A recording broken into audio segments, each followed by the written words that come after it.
Good morning, everybody. This is Mrs. Toro again, coming at you from my home office. I hope all of you are well and are staying healthy and safe during what is this very lengthy virtual learning experience. Hopefully, we can get back to school at some point soon and see each other again, but in the meantime, we have to make sure we take ultimate precautions so that this virus does not get any worse than it already is. All right, so today we are going to be talking about Chapter 10, Section 3, which is all about how we gained all this territory in the West as a result of the Mexican War. Now, what are we going to do with it?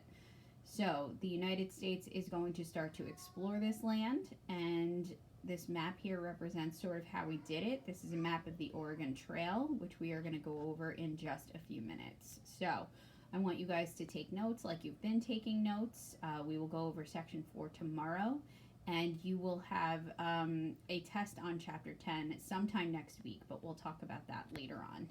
So here we go. All right. So the way that settlement out west was started, sorry guys, I'm using my iPad and I'm not used to it, so I'm trying to hold it at the right position for you. All right, so the promise of trade.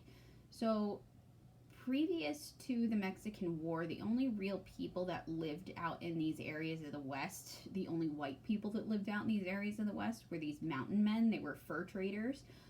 So they would go up into the mountains, they would trap and kill beaver, they would strip the beaver of its fur, and then they would sell the fur off. It was actually very valuable in the United States. It was used to make men's hats. It was all the rage.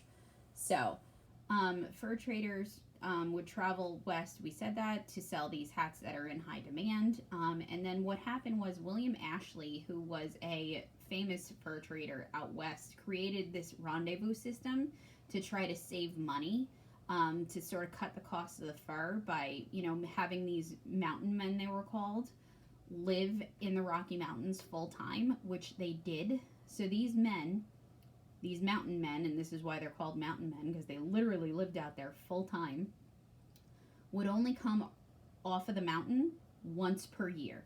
They would come off the mountain once per year to sell off whatever fur they trapped, and then they would use the money that they made from that fur to purchase supplies that would last them for the rest of the year up in the mountain. So these men lived in, makeshift shelters, made themselves fires every day. That's how they kept warm and how they made their food. They would have to kill most of their food to trap it in order to eat. So these are guys that are truly just live off of the land. They learned a lot of the skills that they had in the mountain from Native Americans who would help them. A lot of these mountain men married Native American women and had families up in those mountains. So it could be a family lifestyle, but it could also be a very lonely lifestyle. Okay. So the fur trappers are going to be the ones that sort of create the trail to get us out west, and we call that trail the Oregon Trail. So the Oregon Trail starts in Independence, Missouri, and it goes all the way to Oregon City in Oregon. There are several areas of this trail where you can break off and go to other areas. So, for example, you can start in Independence, Missouri, follow the Oregon Trail, and then once you get through the Rocky Mountains, you can take another trail to get to California, which a lot of people did. Now, initially, the people that went out to the Oregon country were farmers just looking to expand their farmland and new opportunities of farmland and things that they could plant. And you had missionaries go out there who wanted to convert Native Americans to Christianity. This did not end well for these missionaries. There was a lot of violence out there because the Native Americans resisted being converted, and that often resulted in settlers dying. But as more and more settlers start to get to Oregon, because the tales that come out of this, of the riches and the plentifulness of resources out in the West, are very appealing to a lot of Americans. The United States is a little worried because if you remember at the Convention of 1818, the United States and England agreed to share that territory. So President Polk is going to make it an issue of his election. One of his very famous slogans is 54-40 or fight. So basically what it means is he's going to settle the Oregon border. He's going to make it it's property of the United States, and he's going to settle it all the way up to what is now Alaska, which doesn't end up happening, but that's okay. So in June of 1846, the United States and England agreed to set the border in Oregon at the 49th parallel, which is literally right here, the current border between Oregon and Washington. So All right, so moving on. Okay, traveling the Oregon Trail was not easy. You couldn't do it alone. Most settlers would pool their resources together. They would create a wagon train. So it would literally be just a line of several wagons all traveling in a line. The obstacles of the trail are obviously deep mud. There's heavy snow in the Rockies at any given time. You get rivers that unexpectedly flood. You get dangerous deep ravines that you can't cross.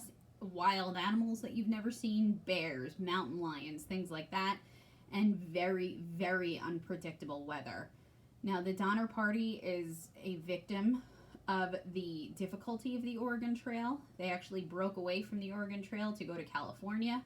One of the settlers had been told about a trail that actually didn't exist, and because of that, they get snowbound in the Sierra Nevada mountains, and 42 members of the party died. In order for the surviving members to survive, they actually resorted to eating the bodies of members of the party that had died. Now, Native Americans typically were out on the trail, all along the trail, and they would help settlers along the way. They would act as guides and basically show them where they needed to go. They would carry messages between wagon trains. They would sell wild game to the settlers so that they would have food. They actually saw quite a market for them in their economy, so that actually worked out well. Okay, now once they got out west, they would settle in Oregon or California. There was constant battle with Native American tribes. There were treaties made between the United States and these Native American tribes. It was not an easy settlement. One shining example of a pretty decent settlement out west would be the Mormons in Utah. So from your Chapter 9 gallery walk, you should remember Brigham Young established the Mormon community in Utah, in Salt Lake City, what is now Salt Lake City, in 1847, and then by 1860 he's got 40,000 Mormons living in this area. They are very self-sufficient people. They created canals for irrigation. They distributed their land equally. They had schools. They had government. But despite this success, the U.S. government actually did not like the Mormons, specifically because of their practice of polygamy. Polygamy is the idea that a man could take more than one wife. And this was a legal practice in the Mormon church. Mormons still do practice polygamy, even to this day. This is a disagreement that's going to start between the United States and Utah, and it's going to continue for decades. The American government also doesn't like that Brigham Young would appoint Mormon leaders to high government positions within Utah. They felt that that was, that was mixing, that was a conflict with the division of church and state, that religion should not have a role in government, which is obviously not what Brigham Young would practice, because he did appoint many of his Mormon friends in government positions, high government positions. But nevertheless, the West is being settled steadily and slowly at first. Then in 1849, we're going to get the gold rush in California, which is what the whole next section is about. And you are going to see a rush of thousands of Americans going out to California to find what is really only a little bit of gold. But that's a story for another day. Again, I hope you guys are doing well. I miss you all, and I hope to see you soon. All right, copy these notes into your notebooks or binders, and make sure you have them to prepare for next week's test, which again, we will talk about later in the week. All right, you guys, have a good one. Take care.